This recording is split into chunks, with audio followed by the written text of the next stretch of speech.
Assalamualaikum warahmatullahi wabarakatuh. Kali ini kita kembali dalam mata kuliah statistik yang sebelumnya kita bertemu di dalam kelas. Kali ini kita bertemu di luar kelas karena efek wabah corona. Nah, semoga efek corona ini virus corona ini segera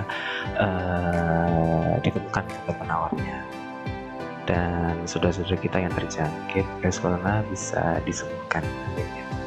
Nah, kembali lagi ke dalam materi kita kali ini adalah mengenai uji validitas dan juga uji reliabilitas. Nah, apa itu uji validitas sama uji reliabilitas? Jadi pada dasarnya uji validitas itu adalah uji kesahihan, yang mana yaitu adalah uji yang menunjukkan sejauh mana suatu alat ukur mampu mengukur apa yang ingin diukur. In English, it's mean a valid measure if it successfully measure the phenomenon. Artinya,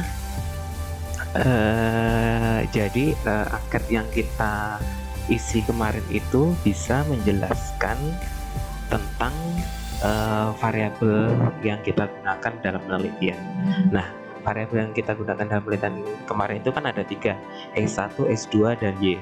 Jadi angket yang kita isi itu nanti bisa nggak sih menjelaskan atau digunakan untuk mengukur dari penelitian kita. Sementara dalam uji reliabilitas itu adalah uji tentang terkait hubungan. Apakah hubungan nanti dari masing-masing variabel itu dikategorikan kurang reliable, agak reliable, cukup reliable, atau sangat reliable. Nah, sekarang kita langsung aja ke prakteknya. Jadi yang pertama kita buka hasil dari penelitian kita, yaitu di data mentah. Nah, data mentah kita kemarin ini yang X1, X2, dan Y ini di copy ya, tapi per variabel ini di copy, Ctrl C, lalu kita beralih ke SPSS. Nah, di SPSS ini kita kita buka di variable view, ketikkan pernyataan yang kemarin. Nah, berarti ini X11, X12, X13, X14, X15, dan X16.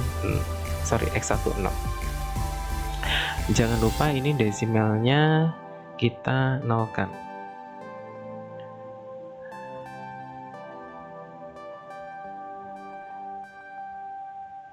Nah, setelah kita nolkan, pada data view pastekan tadi yang di Excel.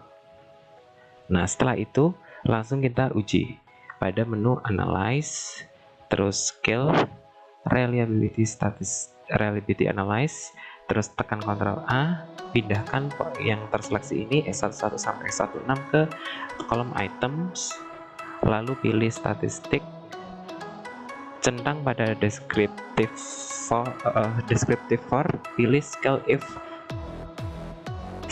if item delete, lalu kemudian pilih continue, lalu pilih OK. Nah, kemudian keluarlah hasilnya. Nah, uji validitas itu terletak pada tabel item total statistik, namun yang lebih spesifik pada kolom corrected item total correlation. Pastikan hasil dari uji yang kita lakukan ini nilainya harus di atas 0,3. Nah, kalau di atas 0,3 ini bisa dikatakan valid.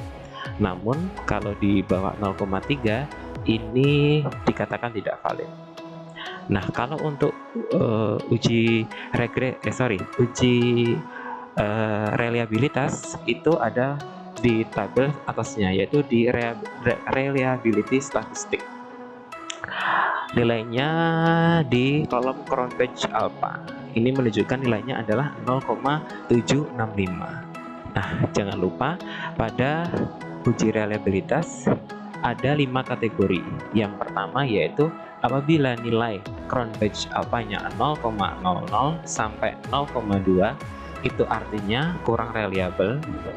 Yang kedua, nilai Cronbach alpha 0,21 sampai 0,4 itu artinya agak reliable. Kemudian 0,41 sampai 0,6 itu cukup reliable.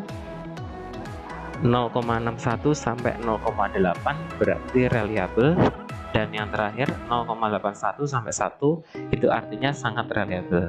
Nah, hasil uji pada penelitian kita kali ini menunjukkan nilai Cronbach alphanya adalah 0,765. Nah, 0,765 itu termasuk dalam kategori yang keempat, berarti nilainya adalah reliable. Nah, saya kira cukup jelas ya untuk uji validitas sama uji reliabilitas. Sekarang coba kalian kerjakan variabel X1, X2, dan Y untuk melakukan uji reliabilitas sama uji validitas. Apabila ada yang kurang jelas bisa bertanya saya. Japri boleh, atau di grup juga boleh. Nah, kalau sudah dikerjakan, segera dikirimkan ke WA saya. Bisa dijadikan satu kelas atau per individu juga boleh. Oke, saya kira cukup. Assalamualaikum warahmatullahi wabarakatuh.